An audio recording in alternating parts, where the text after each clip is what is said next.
ತುಮಕೂರಿನಲ್ಲಿ ದೇವೇಗೌಡರು ಒಂದು ವೇಳೆ ನಿಂತ್ರೆ ನಾವು ಸಪೋರ್ಟ್ ಮಾಡಲ್ಲ, ಅವರನ್ನ ಸೋಲಿಸ್ತೀವಿ ಹೀಗಂತ ಎಚ್ಚರಿಕೆ ಕೊಟ್ಟಿರೋದು ಯೂತ್ ಕಾಂಗ್ರೆಸ್ ರಾಜ್ಯ ಉಪಾಧ್ಯಕ್ಷ ರಾಜೇಂದ್ರ.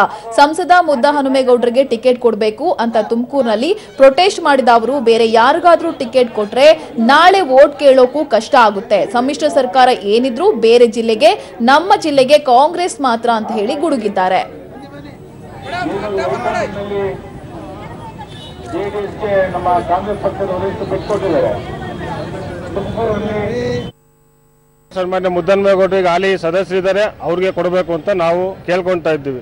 ಈ ಸಮ್ಮಿಶ್ರ ಸರ್ಕಾರದಲ್ಲಿ ಏನಾದರೂ ನಾವಿಲ್ಲ ಜೆಡಿಎಸ್ಗೆ ಬಿಟ್ಕೊಡ್ಬೇಕು ಅಂತ ಏನೋ ಬಂದ್ರೆ, ಯಾಕಂದ್ರೆ 44 ಜನ ಇವತ್ತು ಕಾಂಗ್ರೆಸ್ನ ಸಂಸದರಿಗೆ ಗೆದ್ದಿರೋದು, ಅದ್ರಲ್ಲಿ 43 ಜನ ಕೊಟ್ಟು ಸನ್ಮಾನ್ಯ ಮುದ್ದಹನುಮೇಗೌಡರಿಗೆ ತಪ್ಪಿಸೋದು ಏನಿದು? ಯಾಕಂದ್ರೆ ಹೆಚ್ಚು ಕ್ರಿಯಾಶೀಲವಾಗಿ ಅವರು ಸಂಸತ್ನಲ್ಲಿ ಮಾತಾಡಿದ್ದಾರೆ. ಅಂಥವ್ರನ್ನೇ ನೀವು ಪಕ್ಷ ಇದು ಟಿಕೆಟ್ನ ತಪ್ಪಿಸೋದು ಅಂತ ಹೇಳಿದ್ರೆ ಇದು ಹಿಂದೆಗಡೆ ಏನಿದೆ ಅನ್ನೋದು ನಮಗೆ ಬೇಕಿಲ್ಲ. ಯಾರಿಗೆ ಟಿಕೆಟ್ ಕೊಟ್ಟರು ನಾವು ಸನ್ಮಾನ್ಯ ಮುದ್ದಹನುಮೇಗೌಡರಿಗೆ ಮಾಡೋದು.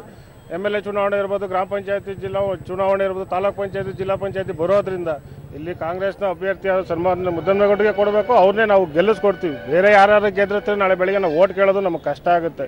ಸಮ್ಮಿಶ್ರ ಸರ್ಕಾರ ಏನಿದ್ರು ಬೇರೆ ಜಿಲ್ಲೆಗೆ, ನಮ್ಮ ಜಿಲ್ಲೆಯಲ್ಲಿ ಏನಿದ್ರು ಕಾಂಗ್ರೆಸ್ ಅಷ್ಟೇ. ಅದು ಹೈಕಮಾಂಡ್ ಅವ್ರು ಸ್ವಾಗತಿಸ್ತಾರೆ, ಬಟ್ ನಾವ್ಯಾರು ಸ್ವಾಗತ ಮಾಡೋದಿಲ್ಲ, ನಾವು ಸ್ವಾಗತ ಮಾಡೋದಿಲ್ಲ. ನಾವು ರೆಬೆಲ್ ಅಂತಲ್ಲ, ನಾವು ಅವಾಗ ನಮ್ಮ ವೈಯಕ್ತಿಕವಾಗಿ ನಾವು ಯಾರನ್ನು ಗೆಲ್ಲಿಸ್ಕೊಬೇಕು ಅಂತ ನಾವು ವೈಯಕ್ತಿಕವಾಗಿ ನಾವು ಕೂತ್ಕೊಂಡು ಚರ್ಚೆ ಮಾಡ್ತೀವಿ.